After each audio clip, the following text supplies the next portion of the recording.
Hello. On March 27, 2016, Miriam Rodriguez tightly gripped her loaded gun, her eyes fixed on the target, one of the 10 people who had kidnapped and murdered her daughter. Anger and burning hatred surged through her heart, for she knew that the decision she made in this breathless moment would change her life forever. Earlier, at 4 a.m. on January 24, 2014, a fateful call shattered Miriam's quiet life. On the other end was her eldest daughter, Azalea, frantically reporting that Azalea Rodriguez, their 20-year-old daughter, had been kidnapped. At that time, Miriam was working as a nanny for a wealthy family in Malin, Texas. She immediately dropped everything. She quickly packed her bags, left a farewell letter, and rushed to the international bridge at Rosa to catch a bus to Tamaulipas, Mexico, where most of her family lived.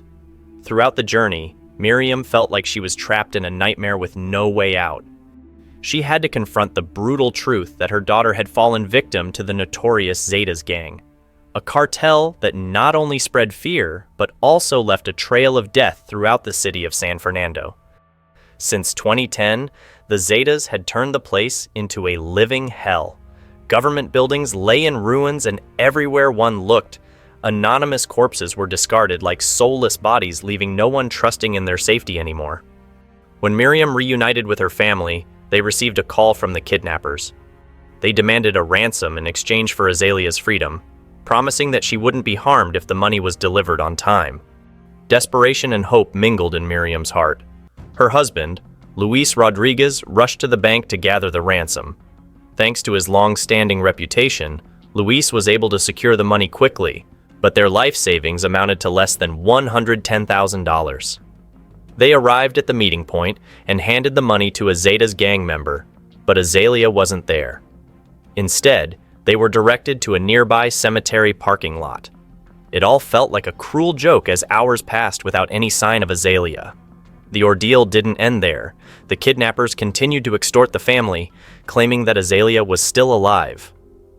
2 days later, Miriam was approached by someone who claimed to be the leader of the Zetas named Sama. He demanded an additional $2,000 to ensure Azalea's safety. Although it was absurd and hard to believe, but Miriam had no other choice. She was forced to pay in desperation, clinging to the hope that this was the only way to save her daughter. Despite all her efforts, Azalea never returned, and from that moment, Miriam embarked on a bloody and tear-filled journey to track down those responsible for her daughter's murder.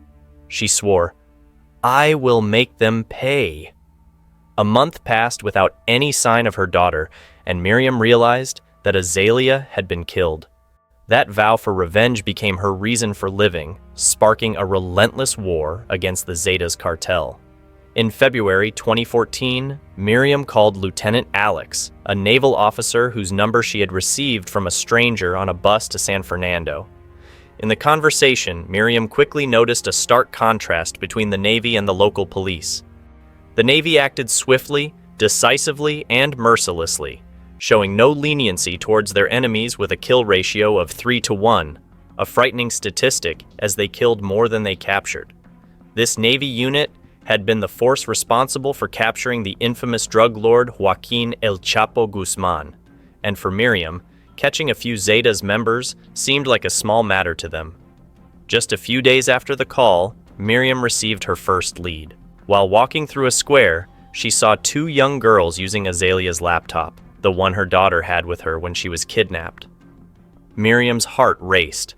Without hesitation, she immediately reported it to Alex, and within less than an hour, both girls were arrested and taken to a secret location for interrogation. Under ruthless questioning, they revealed everything they knew about the laptop and their connections to the Zetas cartel. The interrogation results led to a raid on a Zetas prison camp, rescuing dozens of kidnapped hostages. However, amidst the crowd, Azalea was not there. Miriam personally participated in the raid, fearlessly charging into the crossfire. When the last of the gunfire finally subsided, she quietly ventured deeper into the camp, searching for any trace that could prove Azalea had once been there. In a dark, dusty room, Miriam found a scarf and a pillow that Azalea had used. She clenched them in her hands, filled with determination. As for the two girls using Azalea's laptop, we can never know what happened to them. And certainly, we can never know what the Navy did to the Zetas members captured in that raid. But one thing is certain. The ones who died were just a small fraction of the criminals responsible for Azalea's disappearance. They may have been eliminated, but they were crucial clues for Miriam to uncover the truth about her daughter's fate. Miriam didn't just want revenge. She wanted to know why Azalea had been kidnapped. Who was behind this cruel plan? Most importantly, where was Azalea? Was she still alive, or had she already been killed? On September 15th, 2014, Miriam's son, Luis Jr., was closing his shop in Ciudad Victoria to attend a festival. As he was locking up, one last customer walked in looking to buy a hat. But Luis froze in his tracks because that person was none other than Sama, the one who had extorted his family, demanding an extra $2,000 in exchange for Azalea's life. You might be wondering how Luis recognized him, right? It was because a few months earlier, Miriam had met a mechanic who had repaired Azalea's car on the night she was kidnapped. This mechanic had also been kidnapped by the Zetas, but was lucky to survive. Miriam tracked him down until he agreed to tell her what he had witnessed, and the most important thing he said was the name Sama.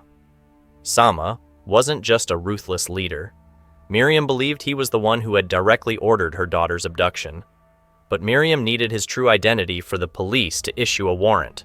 For weeks, she paid cartel members to follow leads, but nothing bore any fruit.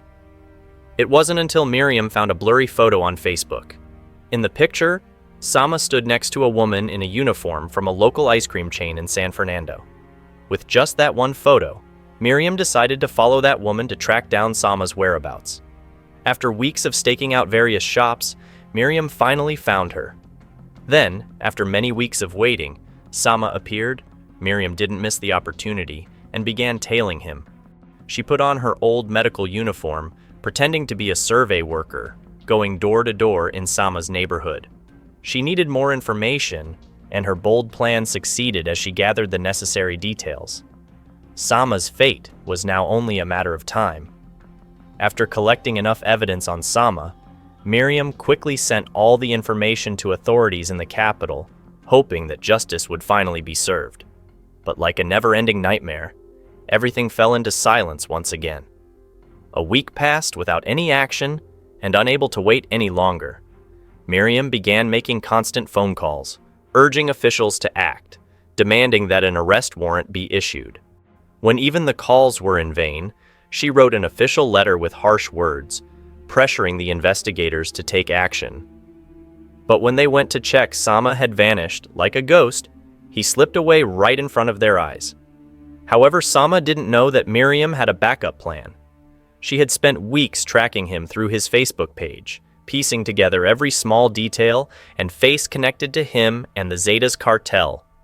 She had mapped out the entire network of those involved in Azalea's kidnapping. The evidence in her hands was complete, detailed, and undeniable, but the issue remained that no one in authority wanted to confront the Zetas cartel. With no one to rely on, Miriam decided to take matters into her own hands. Ciudad Victoria wasn't too big with a population of only around 350,000. If Sama was still there, he wouldn't be able to hide forever. She shared his picture with all her relatives, and then, on a fateful day, her son, Luis Jr., called and said, "Mom, I found him." Miriam's heart clenched as this was the moment she had been waiting for so long. Without a second of hesitation, she immediately called a trusted police officer, and within hours, Sama was arrested. She watched as he was handcuffed, feeling both relief and hatred. She thought this would be the end, but it turned out to be only the beginning of the nightmare. Under the brutal interrogation by federal police, Sama finally confessed to everything. He coldly detailed how they had killed Azalea. His words pierced Miriam's heart like daggers. Azalea was dead, and her death was more horrific than any nightmare Miriam had ever imagined. With that confession, Miriam found a new goal: to take revenge on everyone involved in her daughter's death. Sama named several more people, including Christian Jose Zapata Gonzalez, who was only 18 years old. Though young, but he couldn't escape justice either. Gonzalez was later arrested, bringing the total to 8 out of the 10 people Sama had named. 6 had already been killed in previous raids, leaving only 2 more. On March 27, 2016, Miriam hid in the shadows near the Matamoros International Bridge, the border between Mexico and Brownsville, Texas. She wore a baseball cap, a long coat, and tightly gripped a loaded .38 revolver. When the florist, one of those involved, appeared, Miriam didn't hesitate. She drew her gun, aimed it directly at him, and held him at gunpoint until the police arrived. She had captured the 9th person on her list. Now, only 1 remained. Some were dead, some imprisoned, but Miriam wasn't done. Enrique Joel Rubio Flores, the 10th person, had left San Fernando and started a new life as a pastor in Aldama. However, his past couldn't be forgotten.